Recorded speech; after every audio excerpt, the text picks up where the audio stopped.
The artist Emily Tull has a background in paint and art, and in 2014 she took part in the Sky Arts Portrait Artist of the Year competition and started creating a piece of hand-stitch work of Lord Melvyn Bragg, and we're just going to go and see a beautiful exhibition.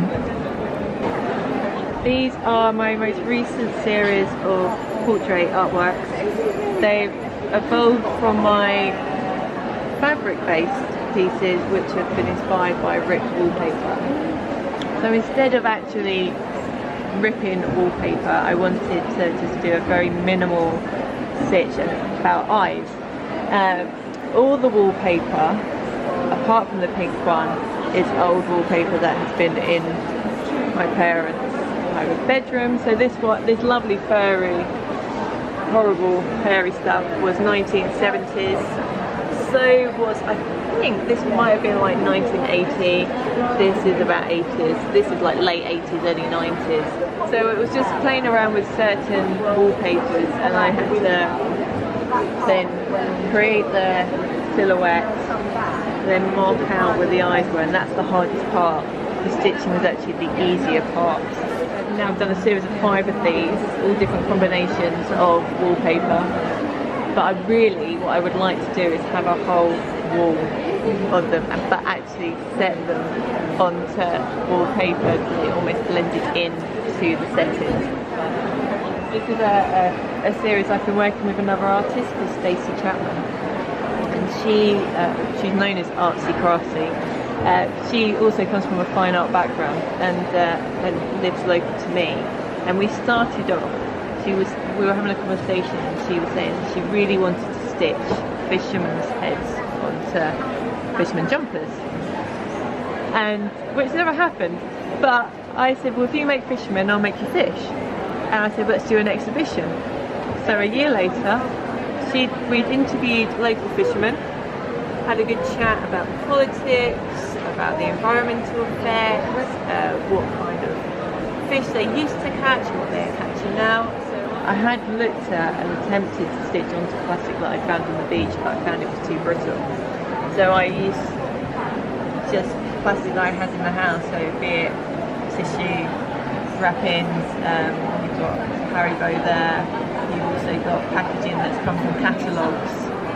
Actually, those plastics are much easier to use. I've tried all sorts of different kind of plastics now, different kind of food wrappings, but some just snap, so I tend to use more like the kind of thin liner kind of textures, and those ones at the top there, the browns and the blacks, have got sellotape and brown tape, which is actually quite good because it gives it a bit of a bite and something I can grab into when I stitch them.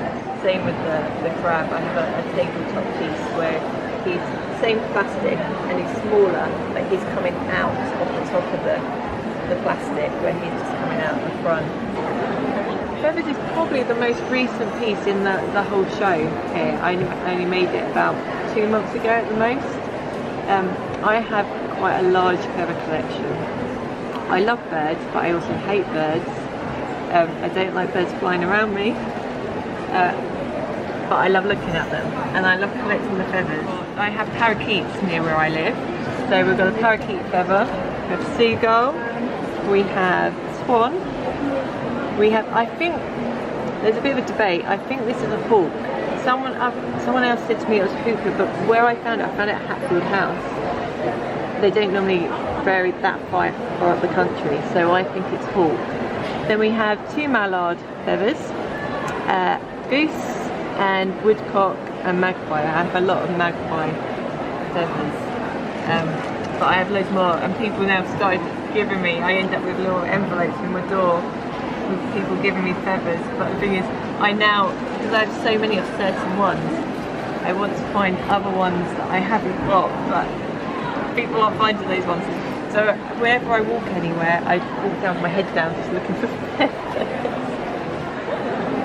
I had the idea to do a peacock for quite a while, and I photographed him down at Quex, Birchington. He's quite a show off, the peacock there, and so I got loads and loads of photos. But it took me another 3 years before I actually made him because I couldn't find the right fabric. and I prefer to buy fabric in the flesh than buying online, because you're never quite sure what you're buying from photographs. But someone told me about a fabric shop in London. Luckily, I found this little remnants box that they had at the back, and I found these two fabrics in there. And so I went, I don't care how much they cost, I am having those, that is the perfect fabric. It's just the peacock's tail, and I knew I didn't want to stitch in the whole tail because I don't have the patience for that.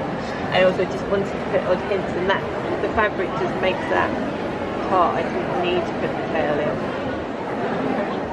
So with these ones, it's the other way round. I found the fabric first. Again, remnants. I saw the tweed and I went, I really want to do a hare. I've done a few hares over the years and just had to do it. And then after I'd done the hare, I did the deer, and there's also a pheasant in that series. But I'd sew with these ones. Normally, the wildlife up to this point, I'd done the complete image, or how much of the animal that I had in there. They would always be complete. So these were the first ones that I only did fragments of, which were inspired by the other human portraits. So that's Melvin, Lord Melvin Bragg. So this is the portrait I did when I was a contestant on Sky Arts Portrait Artist of the Year. I have the book of the series there. So that photo in the book is where I was at after 4 hours on the show. That's all you have. You have 4 hours, and really at home I normally only get an eyeball stitched in about 4 hours. So I had to prepare for it. I didn't practice stitching faster, I just worked out a different order of making. So I knew I was going to have to put a background fabric in to do some outlining. So that's how I managed to then outline his hair without having to really stitch in any hair. So he has that fantastic kind of swoop width at the front. And then I actually had to go back and do more kind of outlining. So I knew I was going to have to mark in and get that in to get a better kind of profile in. And then after I'd done that, I didn't look at it again for about another 2 weeks. And then spent another about 35 hours stitching him. And I did do odd changes. I did unpick his nose a little bit.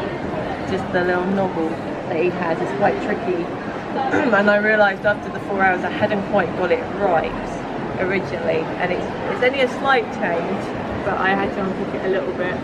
You can see this. You can actually see little bits of the drawing that I did originally, where I've changed in the nose. And then I started cutting away at the fabric more, and I actually added in a little bit more into the background. So this one really early on, since 2009, and I did a little series based on sleep. I'm not a very good sleeper, and it was all about tracing. I toss and turn a lot, and I wake up, I punch myself in all sorts with my sleep. I'm a terrible sleeper. So I did 2 pillowcases. I got them from charity shops, and I liked the fact that they already had embroidery on them. And I did a larger piece, and in the larger piece I have bits of shoulder in there as well. But there is at least 8 faces or bits of faces, and I did very light drawings on the pillowcase first. And these all come from lots of photos, and sometimes I've used the photo more than once, but I've separated the bits of the face from different parts of the pillowcase. So I did all the black first, and that's why then you think, because I wanted it to be about the movement and how you move, that's why you have these interlinking bits of thread that go across. So when I finished one piece, I then knew I was going to go over to there. So then you connect up each part of the movement around on the pillowcase. This is from my very first series that I ever did. So there's a series of 8, so I've got 2 of them here. They're all done just male faces, and they're all on Hessian, and I've used a muslin just because like the texture of the fabric is so holy that there was no way that I was going to be able to stitch a detail onto that fabric. It was just going to pull the weave together. So I used the muslin as like a skin, really. And actually these 2 that I have here have got much more stitching than the first 3 that I did, because there was a little gap. I did the first 3 and then I exhibited them. So to find out what the feedback would be.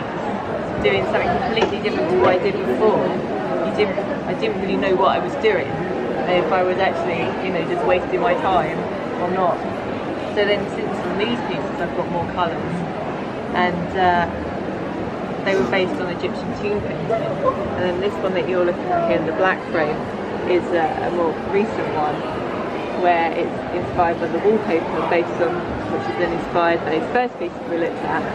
But you can see that I'm still using Hessian, but I've been using other fabrics and stitching on top, and then manipulating those, and it's all about the wallpaper again there.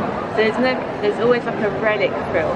There's always like a piece of, it's about history and about the history that you have in your homes and all these different wallpapers. And what's different about these early ones, if you look up really close, especially in the map, you can see flecks of metallic. Because I didn't have many colours, I had some, I don't know why I had them, I had this set of blue, pink, and like an iridescent metallic thread, which are horrendous. But I didn't have anything else.